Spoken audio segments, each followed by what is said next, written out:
हाँ। तो उसको फिर से अप्लाई किया गया 2019 के बाद। अच्छा। खेल को बढ़ाया दिया गया, खेलो इंडिया का नारा दिया गया। देखो, खेलो इंडिया का नारा तो दिया गया है, खेलेगा इंडिया तो बढ़ेगा इंडिया, ये हमारे प्राइम मिनिस्टर ने इस चीज को बखूबी इस नारे को लगा करके हम सब के अंदर आग लगाई थी कि हम लोगों को भी रियल में खेलना है, आगे बढ़ाना है, बढ़ना है, अपने कंट्री को आगे लेके चलना है। लेकिन रियल वास्तविक धरातल चीज, जैसा कि आप कह रहे हैं सर, कि वो as a student, sports student से आप कभी मिल करके पूछे हैं? आज फर्स्ट टाइम आप शायद हमसे पूछ रहे होंगे या तमाम मिले होंगे, हम नहीं बोल सकते हैं, बता सकते हैं, बट आज जब आप हमारे सामने हुए हैं तो एज ए स्पोर्ट्स स्टूडेंट मैं बता सकता हूँ बखूबी कि ये खेलो इंडिया खाली न्यूज़पेपर में चल रहा है, रियल धरातल पर नहीं उतरा है। समझ रहे हैं? मैंने देखा आपके पास बहुत सारे ट्रॉफी हैं, हम सारे हमारे स्ट्रगल करके आपने इसे अचीव किया है, इतनी लंबी बुलंदियों को पाया है।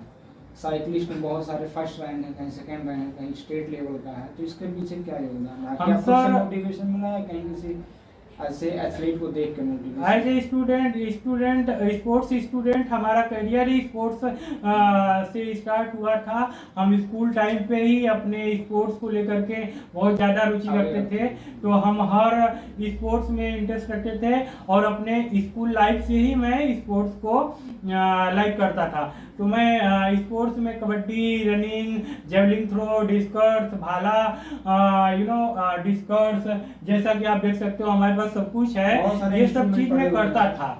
तो हमारा पहले से ही लगाव रहा है स्पोर्ट्स में।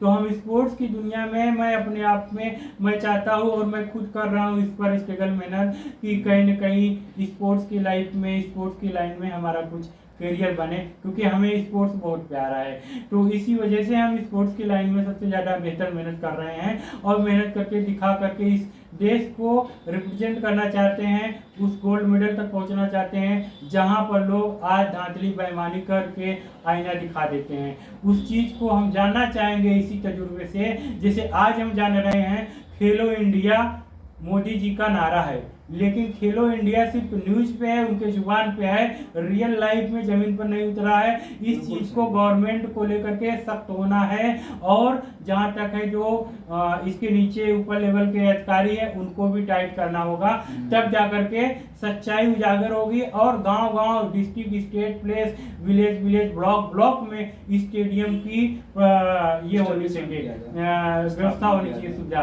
तब जाकर के बच्चे अपने आप आकर्षित होंगे और उसको खेलेंगे और आगे बढ़ेगी इंडिया 100%। जैसा कि आपने सुना होगा मेजर ध्यानचंद के बारे में। मेजर ध्यानचंद, अब उस समय कोई स्पोर्ट स्कूल नहीं था, जैसा कि वेस्टर्न कंट्री में थे, इंग्लैंड, अमेरिका, यूएसए, रसिया, यूएसआर वगैरह में, अपने यहाँ कुछ नहीं था। लेकिन मेजर ध्यानचंद का कितना बड़ा डेडिकेशन, कितना बड़ा समर्पण रहा होगा कि उस समय मेजर ध्यानचंद के लिए विदेशों से ऑफर आते थे कि हमारी तरफ से खेलिए, हमारी तरफ से फुटबॉल, हॉकी के लिए, हॉकी प्लेयर। देखिए सर, हम लोग मेजर ध्यानचंद से भी बहुत ज्यादा इंस्पायर हुए हैं, हम लोगों के वो आइडल हैं, हम लोग के हीरो हैं, लेकिन कहीं न कहीं कुछ लोगों के अंदर प्राकृतिक गॉड गिफ्टेड होते हैं, कुछ लोगों के अंदर ऐसी स्टेमिना, ताकत या कुछ ऐसी ये होती है जो कि कोई लाइन में जाते हैं तो उसके बादशाह बन ही जाते हैं, समझ रहे हैं। अब जैसे दारा सिंह हुए, हाँ, तो इस पर्पस से आप किसी को नहीं ठहरा सकते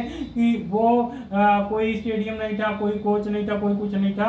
तो ये कहना आपका कहीं न कहीं हम मेरे कहने का मतलब नहीं सुन, मेरे कहने का मतलब था कि उस टाइम में नया देश आजाद हुआ, बहुत सारी प्रॉब्लम्स, उस समय जब ऐसा होनहार बच्चा, इतना प्रतिभावान उस समय पैदा हुआ, तो क्या अभी भी नहीं है? अभी भी है, देखिए, लेकिन उसको सही दिशा नहीं मिल पा रहा। हाँ, हमारी कंट्री, जो हमारी कंट्री है, आप सही बोले सर, जो अपनी कंट्री, जो हमारा भारत देश कंट्री है, ये कंट्री ही कहलाता है पहलवानों की कंट्री, समझ रहे ना, प्रतिभाओं की कंट्री, करेक्ट। जैसा कि आप कह रहे हैं विशालों का देश कहा जाता है भारत, स्वाभिमान रही होगी, करेक्ट। तो आप समझ रहे हैं, इसी चीज को लेकर के हमारे कंट्री को पहले से ही प्रधानमंत्री, जो चीफ मिनिस्टर, प्राइम मिनिस्टर हुआ है, उसको ये चाहिए कि हर बच्चों को इसके बारे में मोटिवेट करके आगे बच्चों को बढ़ाने की कोशिश करे, और इससे बढ़ाने से अपने आप ऑटोमेटिक बच्चे बढ़ेंगे तो 100% जिस ओलंपिक में जाएंगे उस ओलंपिक में अपना झंडा गाड़ के आएंगे।